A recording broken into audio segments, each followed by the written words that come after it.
ምንጊዜም ሚዲያ የዕለቱ ጉዳይ ከመጽሐፍት ገበታ ከአድማጮች መድረክ መስታወት የቅዳሜ ወጎችና የተወልደ እንግዳ መደበኛ ዝግጅቶቻችን ናቸው።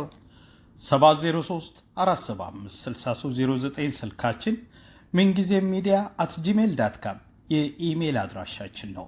ሰብስክራይብ በማድረግ ቤተሰብ ይሁኑ። ምንጊዜም ኢትዮጵያ። ሰላም ጤና ይስጥልኝ። የምንጊዜም ሚዲያ ቤተሰቦች በየሳምንቱ ሐሙስ ወደ እናንተ የሚቀርበው መስታወት የተሰኘው ዝግጅታችን ጀምሯል። እንግዳችን ኤርሊ ቻይልድሁድ ኤዱኬሽን ኢትዮጵያ የተሰኘውን የግብረሰናይ ድርጅት በማቋቋም ብሎም ለልጆች ትምህርት ቤት በማሰራትና በማስተማር ላደረገችው በጎ ተግባር የዘንድሮ የጳጉሜን አዋርድ ልዩ ተሸላሚ የሆነችው ዶክተር ሀዋኒ ንጉሴ ነች። ርዕዮት ዓለሙ ፕሮግራሙን አዘጋጅቼ ያቀርብላችኋለሁ። ላይክ እና ሼር እያደረጋችሁ ተከታተሉን። ዶክተር ሀዋኒ ግብዣዬን ተቀብለሽ ስለተገኘሽ በጣም እያመሰገንኩ ከሽልማቱ በኋላ ዛሬ ነውና ለቃለ መጠይቅ የተገናኘ ነው። እንኳን ደስ አለሽ ለማለት ትወዳለሁ። ምን ስሜትስ ፈጠረብሽ? በጣም አመሰግናለሁ ርዕዮት። ለጳጉሜም ለሱም ሽልማት በመቅረቤ በጣም በአክብሮት ተቀብየዋለሁ።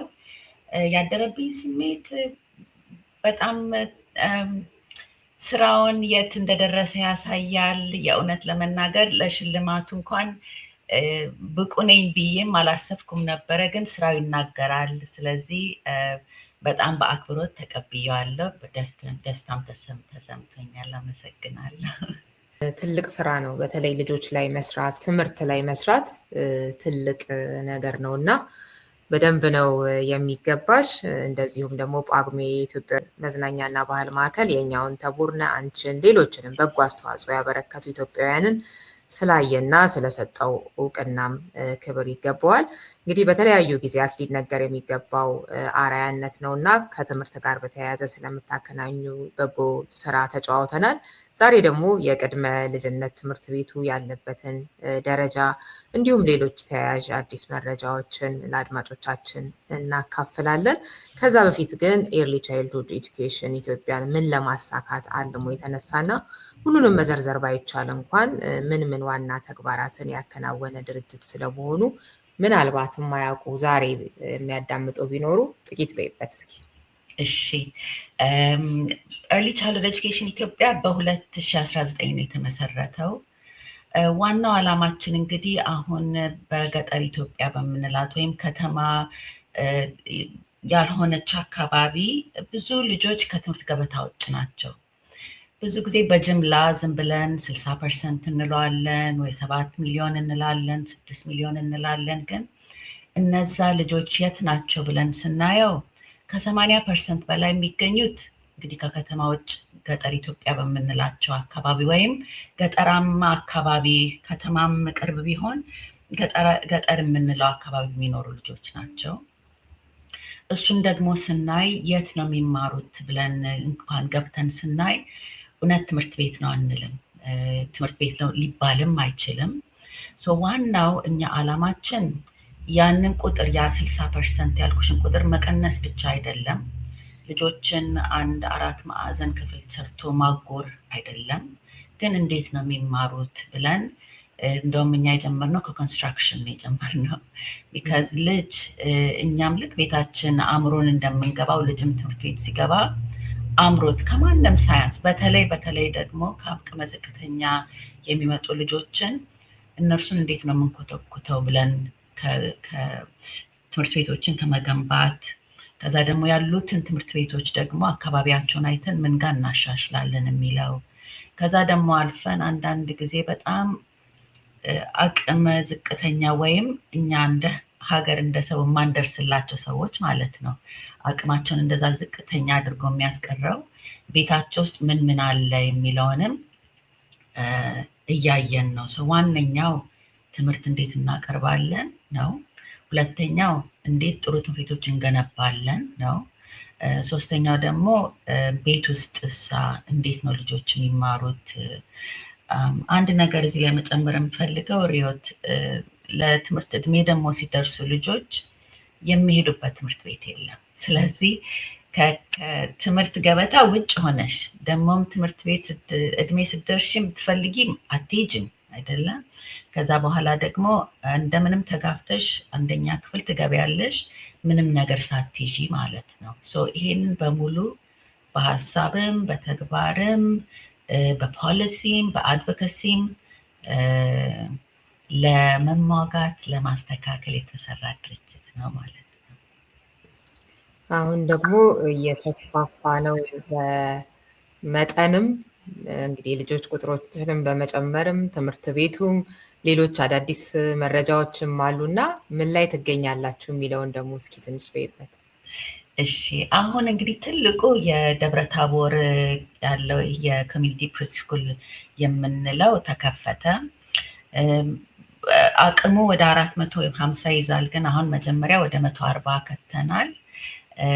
140 ብቻ ሳይሆን አንድ ልዩ ለኢትዮጵያም አንድ አዲስ የሚሆነው ፐብሊክ ፕሪስኩል ብዙ ጊዜ በ4 ዓመት ወይም ኬጂ 1 ነበረ። እኛ አስፈቅደን በ3 ዓመት ጀምረናል።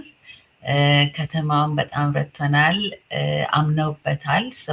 እነርሱ በ140 ጀምረን 2ኛ ወር ጨርሰናል። አሁን እንግዲህ ወደ 3ኛ ወር 2 ሳምንት እንገባለን። እሱ አንድ ነው። ባህር ዳር ደግሞ ይሄ የውጭ ክላስሩም የምንለው ቅድም እንዳልኩሽ በጣም ብዙ ልጆች ከትምህርት ገበታ ውጭ ስላሉ አንዳንዴ ብዙ እንወስዳለን አንድ ክላስሩም ውስጥ፣ ግን ውጭ የሚጫወቱበትን አውትዶር ክላስሩም የምንለው አለ። እዛ ወደ 480-500 ልጆች የሚጠቀሙበት ማለት ነው። ወደ ሐዋሳ ደግሞ ትንሽ የልጆች ፕሮግራም ጀምረን ነበረ። እያደግን ነው። ግን ዋና አሁን የሚታየው በጣም የደብረ ታቦር ፕሪስኩላችን አሁን በቅርብ ጊዜ እንደውም በፕሮፌሰር ንጉሴ አየለ ስም የተሰየመው ትምህርት ቤት ነው። ፕሮፌሰር ንጉሴ አየለ አባትሽ ናቸው አይደል? የሀገር ባለውለታ ኢትዮጵያዊ ናቸው እና ትንሽ ብናወራ ደስ ይለኛል ስለሳቸው።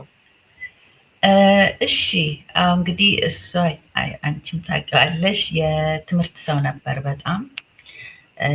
እሱም አሁን ከምናገለግላቸው ልጆች የተለየ ጅማሬ አልነበረውም እውነት ለመናገር። እሱም ራሱ በልጅነቱ ሽምብራ እየሸጠ ነበር፣ እስክሪብቶ፣ እርሳስ እንዲያለ ያደገው እና በጣም በጣም የትምህርት ጥማት ነበረው። ከዛም እንግዲህ እንደ ሌሎቹ ተመርጦ በኃይለሥላሴ ጊዜ ወደ ዩሲኤልኤ መጥቶ ተምሮ ያው እንደ ሌሎቹ ቃል ገብቶ ተመልሼ ሀገሬን አገለግላለሁ ብሎ ተመልሶ ወደ 30 ዓመት አገልግሏል በልዩ ልዩ መስክ። ግን ዋናው በዩኒቨርሲቲ አዲስ አበባ ዩኒቨርሲቲ ያገለገለው እና በፖለቲካል ሳይንስም ሆነ በሂስትሪም ሆነ በኢትዮጵያዊነትም ከዛም በላይ በጥቁርነት ደግሞ ብዙ የጥቁር አሜሪካኖችን ለኢትዮጵያ ያደረጉትን ለአፍሪካ ያደረጉትን ብዙ አስተዋጽኦ የመዘገበም ሰው ነው። ወደ መጨረሻው አካባቢ ደግሞ በአምባሳደርነት አገልግሎ ከዚህ ዓለም ወደ ኦልሞስት 9 ዓመት አልፏል። የትምህርትም ሰው ስለሆነ ነው ትምህርት ቤቱንም በሱ ስም ያደረግነው። ሌላው ደግሞ ትምህርት ቤት ደግሞ ስንሰራ ወደፊትም የውጭም ብቻ መለጠፍ ሳይሆን የኛ ብዙ ሰዎች አሉ ብዙ ነገር ያደረጉ፣ እዛም ባይደርሱ በእናት ስም በአባት ስም መሆን ይችላል። እሱንም መንገድ ለማስያዝ በማለት ነው። ስለዚህ ፎቶም ጥቂት እንባባል። ይሄ እዛ ስካንዲኔቪያን ሀገሮች አምባሳደር በሆነ ጊዜ ኔልሰን ማንዴላን ጋብዞት ነበረ እና ያን የመጣ ጊዜ የተነሱት ፎቶግራፍ ነበረ። ተገናኝተው የአንደኛው እንግዲህ አርቲፋክት የምንለው ነው በንግግራቸው እንግዲህ የተያዘ ነው። በጣም ደስ ይላል። ንጉሴ አየለ የቅድመ ልጅነት ትምህርት ቤት በሚል መሰየሙም የሚገባቸው ናቸው። ለምን እንደሰየማችሁት የዘረዘራችሁትን ሳነብ ነበር እና አሁንም የጠቀሹ አለ። እንደዚህ በሀገራችን ብዙ ባለውለታ የሆኑ የሀገር ሰዎች አሉና በእነሱ ስም የተለያዩ ድርጅቶችን የመሰየሙን ጉዳይ በተመለከተ የአርአያነቱን የተለያዩ ጉዳዮች አንስታችኋል እና መለመድም ያለበት ነገር ነው ብዬ አስባለሁኝ። በቀጥታም ደግሞ ከእሳቸው ሕይወትም ጋር የሚገናኝ ነው እና አሁንም ወደ ሌላ ነገር ከማለፋችን በፊት ስለ እናትሽም ትንሽ ብንባባል ደስ ይለኛል እና ዶክተር ሀዋኒ የእነማን ፍሬ ነች የሚለውንም አንዳንድ ጊዜ አይደል በጣም ከሚገርም በሞራልም በትምህርትም ከፍ ካለ ቤተሰብ ይወጡና ልጆች በጣም ጥሩ ቦታ ላይ ይገኛሉ።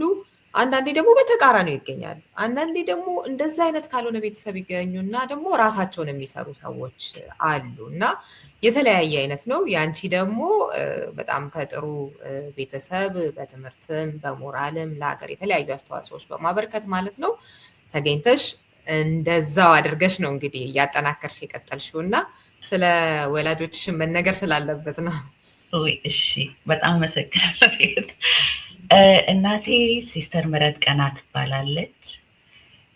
እናቴም እዚህ ተምራ እንደውም ብዙ ጊዜ የምትለው ስትመለስ ጎንደር ያኔ ትምህርት ኮሌጅ ነበረ፣ ፐብሊክ ሄልት ኮሌጅ ነበረ፣ ዩኒቨርሲቲ አልነበረም።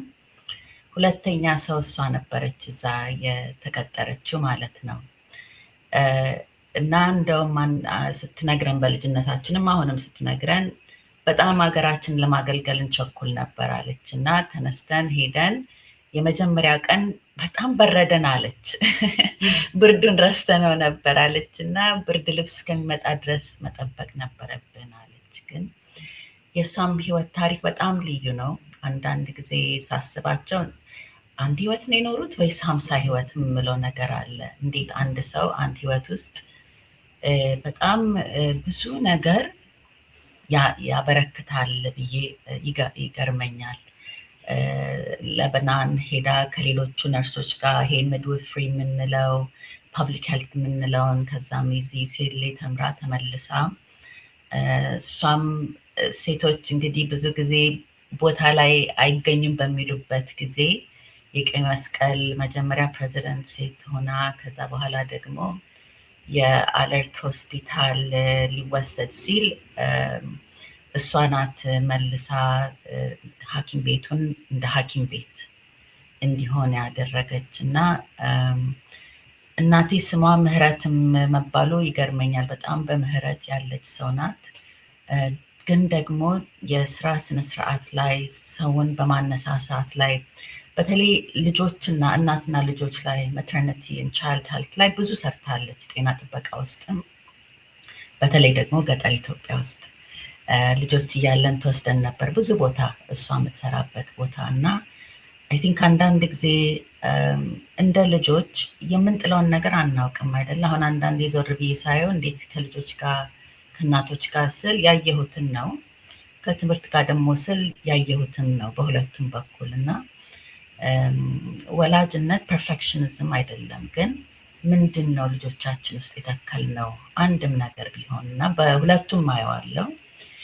ወደ መጨረሻ አካባቢ እንግዲህ የ85 ድርቁ ሲመጣ ዋነኛዋ ሰው እሷ ነበረች። እስከዛሬ ድረስ እሱን መናገር አትችልም።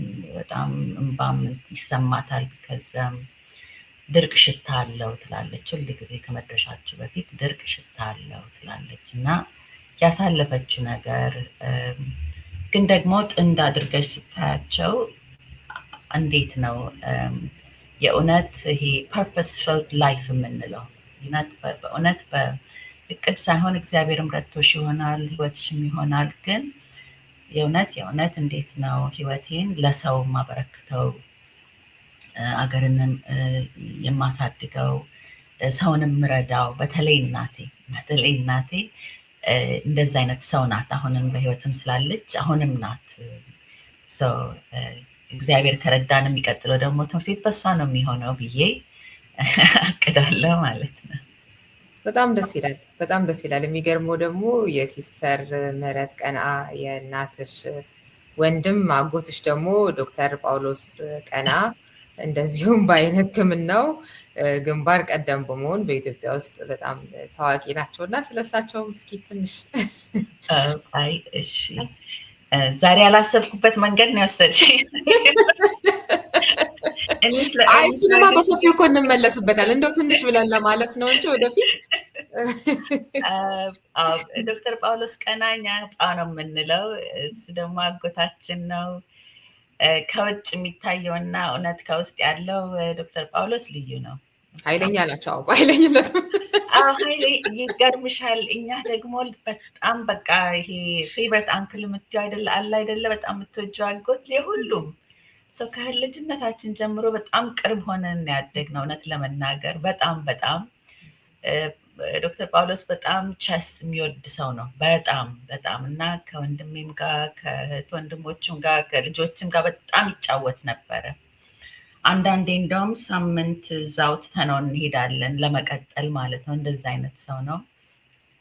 በስራው ግን በፍጹም ምንም ነገር የማይበገር እስከ መጨረሻ ድረስ የዛሬ 3 ዓመት ሁሉ ስናገኘው በእግሩ ስራ ይሄዳል፣ በእግሩ ስራ ይመለስ ነበረ።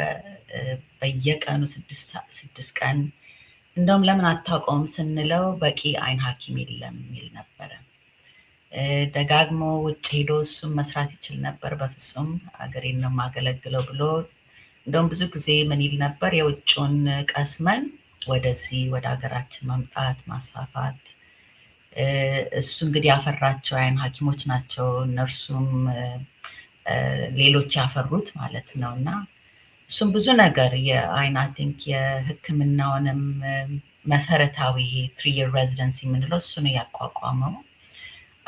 ከእንደገና ቅድም ያልኩትን ነው። እንዴት ነው አንድ ሰው አንድ ህይወት ውስጥ የእውነት የ50 የ60 ሰው ህይወት የሚኖረው የሚባለው ነገር ነው አይደለ? እስከ መጨረሻ እስካሁን እድሜው ራሱ እንግዲህ አሁን 95 አለፈው 96 ሊሆነው ነው። እንዲህ ከአገርሽ ጋር ከማንነትሽ ጋር ተቆራኝተሽ ስትኖሪ ከዛም ውጭ ደግሞ የእውነት ብዙ ነገር መደረግ ያለበት ሰው ነው ዶክተር ጳውሎስ ቀና። በጣም ብዙ ነገር ግን የማይጠይቅ ስለሆነ ብዙ ጊዜ ደግሞ የማይጠይቁ ሰዎች ይረሳሉ እንጂ አሁን በአሁኑ ባለንበት ኢትዮጵያ እንደ ዶክተር ጳውሎስ ቀና እንደ ዶክተር ደምሴ ሀብቴ በህይወት ያሉ ሰዎች ብዙዎች አሉ። መርሳት ሳይሆን አይ ቲንክ ብዙ ሌላ ብልጭታ ስላለ እነሱ ያደረጉትን እያወጣንም እያቀረብን አይደለም። እና አሁን ስታቀርቢው ነው ማን ነበረ አካባቢ የሚለውን ልክ ነሽ። በጣም ከዶክተር ጳውሎስ ጋር በጣም ቅርብ ነኝ፣ አጎቴ ነው። ግን በጣም ከልጅነታችንም ጀምረን ቅርብ ነበርን። እሱም እንግዲህ ይሄ ነው። በጣም ደስ ይላል። እንዳልኩት በሌላ ፕሮግራም ስለ ሶስቱም ለየብቻ እንኳን ብዙ ሊባልላቸው የሚችሉ ናቸው። እንደው ከትምህርት ቤቱ ስያሜ ጋር በተያያዘ ትንሽ እንባባል ብዬ ነው እንጂ ዛሬ በጨረፍታም ቢሆን ቅድም ጠቆም ያደረግሽው ነገር ነበር። የ4 ዓመት እድሜ ላይ እንደሆነ የሚጀምረው እና በሀገራችን ግን 3 ዓመት ለማስጀመር እንደ አስማማችኋቸው እና ለምንድን ነው ይሄ 3 ዓመት 4 ዓመት የሚለውን ነገር እሱን እስኪ። እንግዲህ ፕራይቬት ስኩል ከሆነ ትችያለሽ ከፍለሽ 3 ዓመት እሱ አንድ ነው። እና ብዙ ጊዜ ነው የምለው እንዴት ነው አንድ ሀገር ውስጥ አንዱ ከቻለ በ3 ዓመቱ መማር ይችላል፣ አንዱ ደግሞ ካልቻለ የኬጂ 1 የምንለው 4 ዓመት ፐብሊክ ፕሪስኩል የምንለው እሱ አንድ ነው። እሱን ማጠጋጋት ብቻ ሳይሆን ማጥፋት አለብን። ሁሉም ልጅ ሬዲ ሲሆን ሬዲ ቱ ጎ ቱ ስኩል እዚህ ሀገር የምትሰሚው ቋንቋ ነው አይደለ? ማመቻቸት አለብን ሁላችንም። እሱ አንድ ነው። ሌላው ግን 4 ዓመት መቆየት ማለት በእድገት በኩል ስናየው ማለት ነው። እነዛ እንግዲህ ከትምህርት ገበታ ውጭ ያሉት ልጆች 4 ዓመት በቻይልድ ዲቨሎፕመንት እድገት፣ ብሬን ዲቨሎፕመንት ቪዩ፣ ኮግኒቲቭ ዲቨሎፕመንት ቪዩ ስትይ ከ2 እስከ 4 ያሉት እድሜዎች እንደዚህ ከፍ ይሉና 3 ዓመት በአክቹዋሊ በጣም ከፍ ይላል። ማለትም ለእውቀት ለመቀበል ያለን ዝግጁነት በተለይ ልጆች ሁሉ ነገር ክፍት ነው። በቃ እንደዚህ እንደ ተንትክል አስበሽው ምንም ነገር ፖር ብናደርግ በጣም የሴንሲቲቭ ወይም አብዞርቭ የማድረግ ችሎታው ክፍት ነው።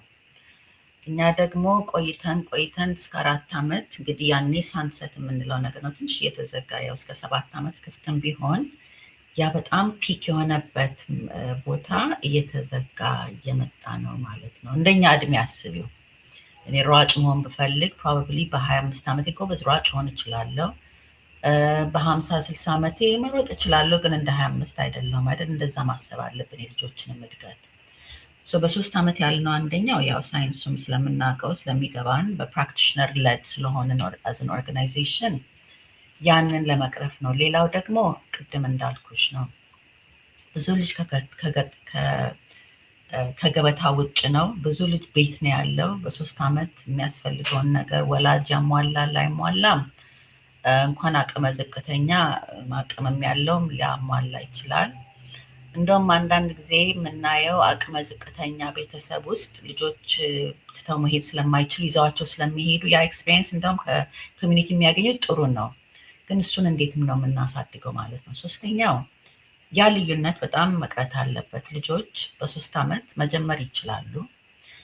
ዋናው እንግዲህ ኤንቫይሮንመንቱን እንዴት ሰት እናደርገዋለን የሚል ነው። ይሄ አንቺም እዚህ ሀገር ስላለሽ የምታውቂው ነገር አለ ሪዮት ብዬ አምናለሁ። እኔ የምኖርበት ከተማ በ2 ወር ልጆች እንቀበላለን። አይ ቲንክ እናንተም ያላችሁበት በጣም ፕሪስኩል ከ2 ዓመት ተኩል ይጀምራል። አንዳንድ ደግሞ ኢንፈንት ቶድለርስ ከወደታች ይጀምራል። እሱንም እያስተካከልን እንሂድ። እኛ ኤርሊ ቻይልድሁድ ኤጁኬሽን ምንድን ነው የሚለው በኢትዮጵያ ተጉላልቷል። ሪዮት እያስተማርን ነው ወይስ አይደለም?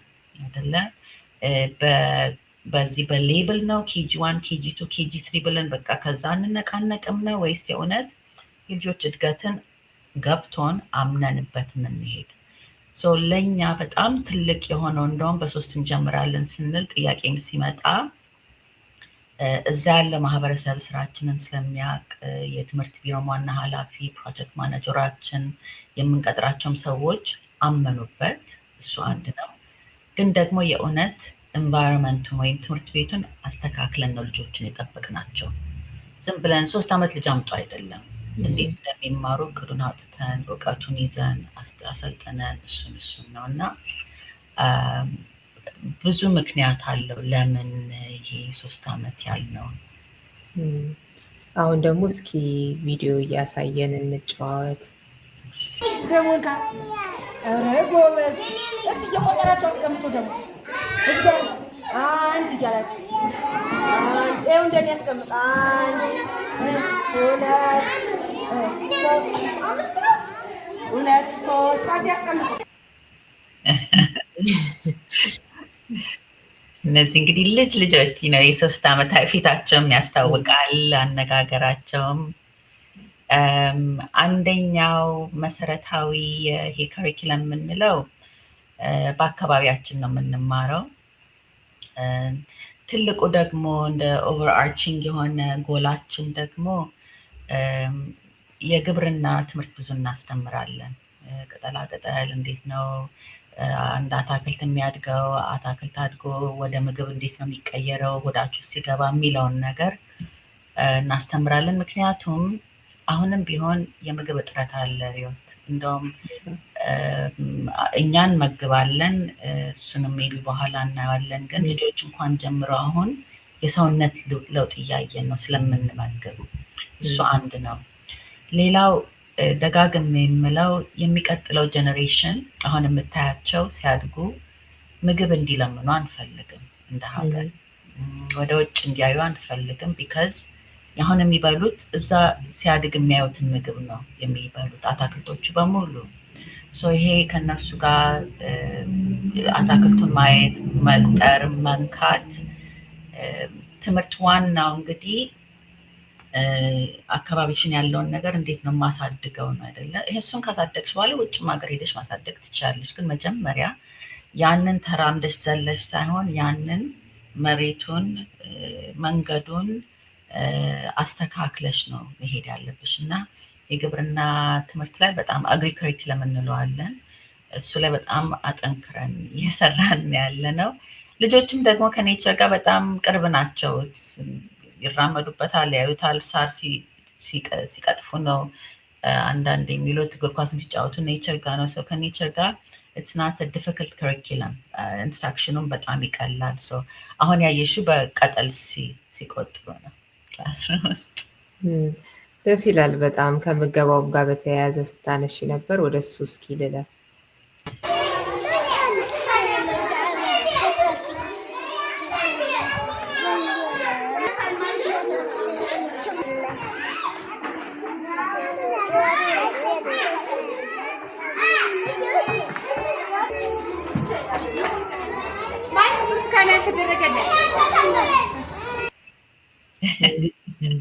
ደስ ይላል በጣም። የትምህርት ምገባ ላይ አሁን በመንግስት ደረጃም ከቅርብ ዓመታት ወዲህ የተሞከሩትን ነገሮች በጣም ብዙ ጊዜ በደስታ ነው የምገልጻቸው። ያው የቀጣይነት ጉዳይ የተለያዩ ነገሮች ልታነሺ ትችላለሽ፣ ግን ያው እኔ አስተማሪ እንደነበረ ሰው አውቃለሁኝ የመንግስት ትምህርት ቤቶች ስታስተምሪ በተለይ ምን ያህል ከኑሮ ዝቅተኛ ከሆኑ ቤተሰቦች የሚመጡ ልጆች ሳይበሉ የሚመጡበት አይነት ሳይበላ የመጣ ልጅ ደግሞ የትምህርት አቀባበሉ ምን ይመስላል የሚወድቁ ምናምን ልጆች ነበሩ እና አብሮ ከትምህርቱ ጋራ የምግብም ጉዳይ በደንብ መታሰብ ያለበት ጉዳይ ነው። በዘላቂነት እንዴት ነው የምንወጣው ከዚህ ችግር ምናምን ራሱን የቻለ ነገር ሆኖ እንዲህ አይነት ትምህርት ቤት ውስጥ ያሉ ምገባዎች ደግሞ ትልቅ ዋጋ ሊሰጣቸው የሚገባ ናቸው እና ትንሽ ብንባባል ደስ ይለኛል።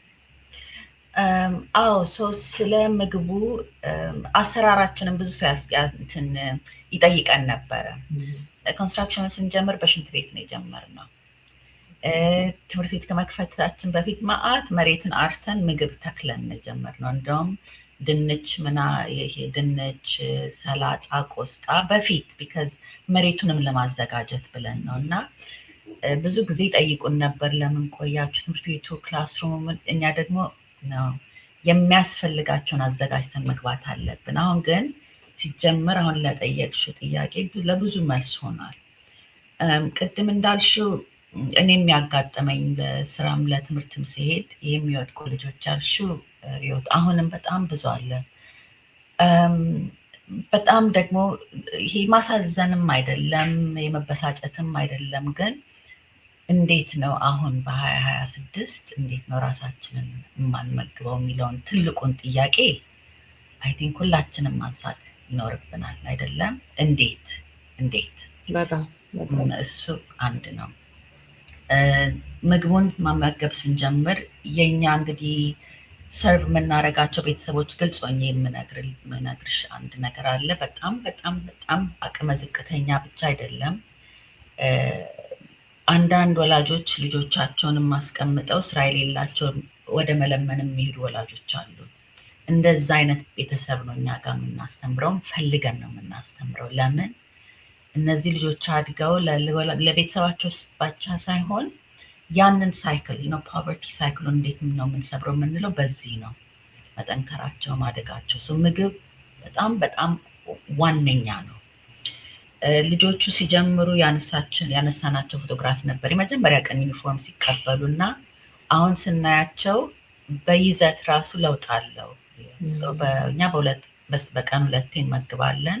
ጠዋት ቁርስ አሁን ያየሽው አይ ቲንክ ገንፎ እና በኦሬንጅ ሲበሉ ነው የምንመግባቸው። ምግብ በጣም ይሄ ኒውትሪየንት ደንስ ወይም ብዙ አይነት ነገሮች አካተን ነው የምንመግባቸው። አሁን ደግሞ አይ ቲንክ ምስር፣ ሽሮ መጀመሪያ ላይ ብዙ አይነት ነገር ሞከርን እና ልጆች ይነግሩሻል አይደለም የሚወዱትና የማይወዱት።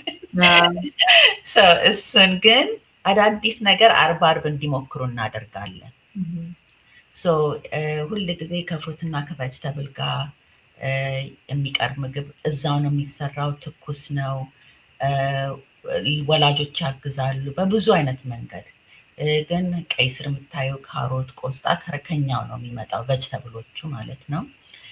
የምናዘጋጀውን ምግብ እዛው ተዘጋጅቶ ነው የሚቀርበው። ለውጡን ግን እናያለን። ቅድም የሚጠየቀው ጥያቄ ደግሞ ትልቁ ጥያቄ ሪዮት አሁን በፊትም ተነጋግረናል። ልጆች 12ኛ ክፍል ወደቁ ስንል ማንኛችንም ከምግብ ዝግጅት ጋር አናያይዘውም አይደለም። ያልበላ አንጎል አያድግም። ሰውነታችን ያድጋል፣ ግን ያልበላ አንጎል በተቻለው አቋም ለማሰብ ለማብላላት ኢንፎርሜሽንን አይችልም አይደለም። ዋነኛው ምግብ ማካተት አለብን። ከሱ ጋር አንዳንድ ነገር ተያይዤ ምለው ምግብ ስናቀርብ ፕሌቱን የሞላ ነገር መሆን የለበትም። የተመጣጠነ ምግብ ማቅረብ አለብን። ልጆችንም አይተን አንዳንዴ ምን ያስፈልገዋል የሚለውን የቫይታሚንን በጣም እጥረት አለ። መቀንጨር አይደለም አሁን መድቀቅ የምንለውም ነገር አለ። ልጆቹ ሲወጡ እናያቸዋለን። ከዛም በኋላ ደግሞ አልፎ አንዳንዴ በጣም በጣም ዲፊሽንሲ ሲኖርሽ በቆዳሽም ይታያል፣ በፀጉር ነው፣ አይንሽ በብዙ ነገር ይታያል። እሱን እንደ ኤግዛምፕልም እንደ ሞዴል ስኩልም ቢሆን እሱን ትንሽ ለመቀነስ እንፈልጋለን። እሱም ሆኖ ግን አሁን ብዙ ሰዎች እየመጡ እያዩት ነው ትምህርት ቤቱን ከልዩ ልዩ እና እንዴት ብዙ ትምህርት ቤትም ምግብ እንደሌለውም እየሰማን ነው። ወይም የሚቀርብላቸው ነገር በቀን አንዴ ወይ ዳቦና አንድ ነገር ግን የሚጠቅም ነገር መቅረብ እንዳለበት ለማለት ነው። ይህን ቪዲዮ ደግሞ ልጋብዝ።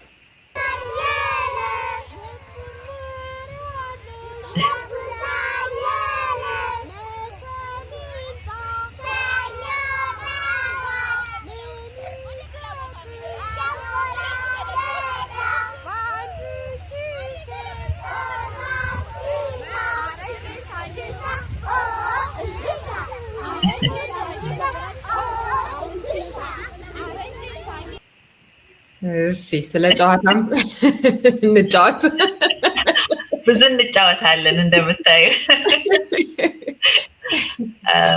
አንድ ነገር ማለት አለብኝ ሪዮት፣ እንደ ድርጅት በጣም ብዙ ጥሩ ሰዎች አሉን። እውነት ለመናገር እኔ እዚህ ብናገር ወይም ብዙ ጊዜ ቀርቤ ድርጅቱንም ስለ ድርጅቱን ብናገር ድርጅቱን እዚህ ያደረሱት የእውነት በየቀኑ እንደዚህ ተሸክመው የምታየውን ነገር የሚያደርጉ በጣም ልዩ ሰዎች አሉን። እውነት ለመናገር በሱ በኩል እድለኞች ነን። እነዚህም አስተማሪዎች የምታያቸው በየቀኑ ራሳቸውን ሙሉ ለሙሉ የእውነት እንግዲህ አስተማሪነት እንደምታውቂው ብዙ ነገር ሊጎትተን ይችላል አይደለ? ስንቀርብ ተማሪ ፊት ለፊት ሁለንተናችንን ይዘን የማንቀርብበት ግን እነዚህ አስተማሪዎች በየቀኑ የሚያሳዩን ማመን ብቻ አይደለም እኛ በምንሰራው ስራ ሳይሆን ለልጆችም ያላቸው ማክበር ከበሬታ አይደለም። ልጆችም ስለሚሰማቸው ፍቅራቸውን ስለተቀበሉም አሁን የምታየውን ጨዋታ አሁን ከትላንት ወዲያ ነው እንደዚህ ውጭ ሲጫወቱም ሌላ ነበረ በጆንያ እየዘለሉ ግን እንቆቅልሽ አለ፣ መዓት ነገር አለ። አሁን በቅርብ ጊዜ ሙዚቃም ተጀምሯል። በጨዋታ እናስተምር ስንል ብዙ ጊዜ ከውጭ እንግዲህ የሚመጣ part of the intervention ይሄ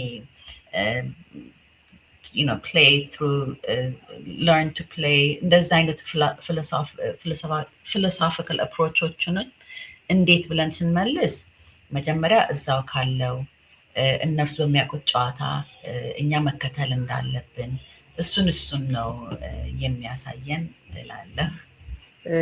የህፃናት መጽሐፍትንም እንደው በዛው ልጠይቅሽ ብዬ ነው። ያው ከዚህ ጋራ ቀጥታ የሚገናኝ ነገር አይደለም። በእርግጥ እሱስ ነገር እንዴት ሆነ ልልሽ ነው። ቆንጆ ስራዎችን እየሰራች ነበር ከህፃናት መጽሐፍትም ጋር በተያያዘ። አዎ ትንሽ ፓዝ ላይ ነን ግን ይመለሳል። አሁን እሱንም በማንሳትሽ አንደኛውን የኛ ገበሬ የሚለውን ልከናል በዲጂታል እዛ እንዲገኝ። ዋናው ያ የኢዛም ቡክስ የተጀመረው የነበረው ለዚህ ነበር። ሪዮት አመሰግናለሁ ስላነሳሽው። ቢካዝ እንደምታውቂው የኛ የምንለው የማስተማሪያ ቁሳቁሶች የሉንም ከመጽሐፍ ጀምሮ ማለት ነው። እሱንም አጠናክረን ቀስ እያልን በእኛ አሁን እንደውም እየጨመረ ስለሆነ ደስ ይለኛል። ብዙ ሰዎች እየጻፉ ይመስለኛል እስከማየው ድረስ ልጆች መጽሐፍም ግን እየደረሰ አይደለም። ወደ እሱም እየገፋን እንመለሳለን ብለናል። አንዳንዴ ስራ ሲበዛ አንድ ወደቅ የሚል ነገር አለ። እሱ ፓዝ ላይ ነው። ግን የእኛ ገበሬ ዲጂታል ፎርም እዛ ደርሷቸዋል። እሱ ጋር ነን። ቴንክ ዩ። እስኪ በቀጣይ ደግሞ ምንድናቸው ተግዳሮቶቹ? የሚደግፏችሁ እነማን ናቸው? የበለጠ ምን አይነት ድጋፍ ከነማን ትሻላችሁ? እሱን ደግሞ እስኪ ያጫውቱ። እሺ እስካሁን እውነት በኛው ማህበረሰብ የሚገኙ ደጋፊዎች ናቸው ያሉን እዚህ ያደረሱን። በጣም አንዳንድ ትላልቅ ለጋሾች አሉን፣ ግን ኢንዲቪጁዋል ሰዎች ናቸው። ከውጭ አንዳንድ ሰዎች በድርጅት ሆኖ ግን ትንሽ ድርጅት የደገሱን አሉ። አሁን ስራው በጣም እየበዛ እየሰፋም ስለሄደ ወደ ከውጭ እንግዲህ የሚረዱንን እየፈለግን ነው። እሱን ተደግፌ አንድ የምለው እዛው ኢትዮጵያ ውስጥ ብዙ ሰዎች አሉ እንደዚህ አይነት ድርጅቶችን መደገፍ የሚችሉ። አንድ ነገር ከውጭ ስናየው የውጭ ድርጅቶች እርስ በራሳቸው ነው ሞር የሚደጋገፉትን ውስጥ የሚሰሩ እንደዚህ ትናንሽ ድርጅቶችን ከመደገፍ። ግን ደግሞ እነዚህ ትናንሽ ድርጅቶች የኛ ብቻ አይደለም ኤርሊ ቻይልድሁድ ሳይሆን ሌሎች አሉ በጣም ኢምፓክትፉል የሆነ ስራ የሚሰሩት ደግሞ እነርሱ ናቸው። ግን ስለማይታዩ የዲጂታል ጡንቻቸውም ትንሽ የቀነሰ ስለሆነ አናያቸውም። ግን አሁን ውስጥ ለውስጥ ግን እየተደጋገፍን ነው፣ አብረንም እየሰራን ነው። አሁን በቅርብ ጊዜ ከኩቢክ ኮርፖሬሽን ጋር እንደ ኮላቦሬሽን ጀምረን አንደኛውን የኦፊስ ኮንስትራክሽን በእነርሱ ይሄ በሪሳይክል ፕላስቲኩ ጀምረናል። ሶ ያም ትልቅ ድጋፍ ነው ለኛ። ከዛ ውጭ ግን እንዳልኩሽ ነው የሀሳብ ድጋፍ አለ። ኢትዮጵያ 2050 የሚባል ኦርጋናይዜሽን አለ፣ ኮምፒውተር ለግሶልናል። ሆም ጎን ቪዥን የሚባል ኦርጋናይዜሽን አለ፣ ይሄ በአግሪካልቸር አካባቢ ያለውን ነገር የሚደግፉን አሉ። እንደዚህ ሲስተር ብራዘር ሳይትስ የምንላቸው ከጎን ሆነው አይዟችሁም የሚለው ግን አሁን እያደግንም ስለመጣን ማደግ ብቻ አይደለም፣ ትንሽ ስራ ወደፊት እየሄደ ነው፣ በጣም እያደገ ብዙ ደግሞ ሰዎች ኑና እኛም ጋር ስሩ እያሉን ነው እውነት ለመናገር እና ቆይ እስቲ ይሄንን እናጠናከር እናሳድግ እያልን ነው። እዛ ጋር ነን ያለ ነው። ድጋፍ በጣም ያስፈልገናል። በተለይ በገንዘብም ሆነ በቁሳቁስም ሆነ ኢቭን አንዳንድ ነገሮች ከዚህ ወደዛ ለመውሰድ ታውቂዋለሽ፣ ልክ ሲደርስ ከደረሰ በኋላ ወደሚያስፈልገው ቦታ ለመሄድ ብዙ ችግር ስላለ እሱንም ገፋ አድርጎ ወደ በተለይ ገጠር ኢትዮጵያ ውስጥ ለመውሰድ እሱንም የሚደግፉ ነገሮች ያስፈልጉናል። እንዴት እናገኛችሁ ቢሉ የመደገፍ ሀሳብ ያላቸው አብሮ የመስራት ሀሳብ ያላቸው ሰዎች እንዴት ነው የምትገኙት የሚለውንም እስኪ በዌብሳይታችን early childhood education ethiopia.org ቢገቡ ኮንታክት ፎርም አለን፣ ዳይሬክት ዶኔሽን አለን። እኛ እዛም ኢትዮጵያ ውስጥ ፉሊ ስታብሊሽድ ነን፣ ኦፊስም አለን። ካንትሪ ዲሬክተሮቻችንን እዛም ኦፕሬሽን እዛ ያሉ ሰዎች አዲስ አበባ ቀጥታም እዛ ሄደው ማናገር መደገፍ ይችላሉ። ግን ትሩ ዘ ዌብሳይት ቱ አለን ሊንኮች እና ኮንታክት ፎርሞች አሉ፣ እዛ መሙላት ይችላሉ። እኔ ብቻ ደግሞ ጠያቂ ሆኜ የሚቀር ነገር እንዳይኖር አንቺ ልታካፊን የምትፈልጊው መረጃ መታወቅ አለበት የምትያቸው ነገሮች ካሉ ወደ አንቺ ደግሞ ልለፍ። እኔ አንድ ነገር ማለት ነው የምፈልገው፣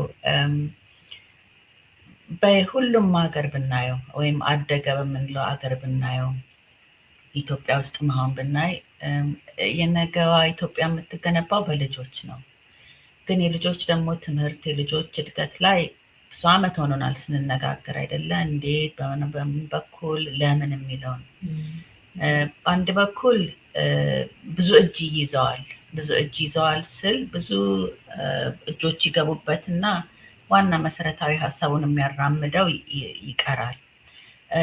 በሌላ በኩል ደግሞ እኔ በጣም የማምነው ይሄ ኤርሊ ቻይልድሁድ ኤጁኬሽን መጀመር ያለበት በገጠር ኢትዮጵያ ነው ብዬ ነው የማምነው። በገጠር ኢትዮጵያ ውስጥ እዛ ያለውን የእውነት አድረስ ካደረገን ወደ ከተማ ስንመጣ ይቀላል ማለት ነው። ግን ኢንፍራስትራክቸር ዲቨሎፕመንትም ሆነ ደግሞም የእውነት በዚህ ትምህርት በሚያውቁት ሰዎች ቢመራ አንዳንድ ነገሮች ብዙ መንገድ ይሄዳሉ ብዬ አምናለሁ።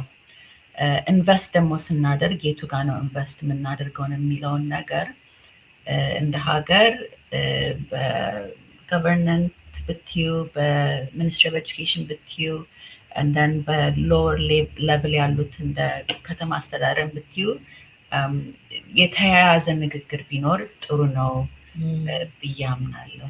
እሱን ነው በልጆች ብንጀምር ሀገርን ለመለወጥ ለማለት ነው። እውነት ነው። በጣም ስለ ነገ ሀገር ስለ ነገው ትውልድ ሲታሰብ ያው ህፃናት ላይ መስራት ወሳኝ ነገር ነው። ምንም አይነት የሚተካ ነገር የሌለው ነው። ዌብሳይታቸውን ኤርሊ ቻይልድሁድ ኤዱኬሽን ኢትዮጵያ ብላችሁ ጉግል ብታደርጉ ታገኛላችሁ። ይህንን ይመስላል ለማለት አድማጮቻችን እወዳለሁኝ። አወንዬ ለመውጫ የምትጨምሪው ነገር ካለ ክፍት ነው። በጣም አመሰግናለሁ ሪዮት። ሁል ጊዜ ስራችንንም እያየሽ የት እንደደረስንም ለብዙ ሰው ስለምታስታወቂ በጣም አመሰግናለሁ። እኔም በጣም ነው የማመሰግነው። አድማጭ ተመልካቾቻችን ከዶክተር ሀወኒ ንጉሴ ጋር የነበረኝ ቆይታ ይህንን ይመስል ነበር። በሌላ ጊዜ ደግሞ ከሌላ እንግዳ ጋር ቆያችኋለሁ። እስከዚያው ሰላም ሁኑ። ምንጊዜም ሚዲያ የዕለቱ ጉዳይ ከመጽሐፍት ገበታ፣ ከአድማጮች መድረክ መስታወት፣ የቅዳሜ ወጎችና የተወልደ እንግዳ መደበኛ ዝግጅቶቻችን ናቸው። 703-475-6309 ስልካችን፣ ምንጊዜም ሚዲያ @gmail.com የኢሜይል አድራሻችን ነው። ሰብስክራይብ በማድረግ ቤተሰብ ይሁኑ። ምንጊዜም ኢትዮጵያ።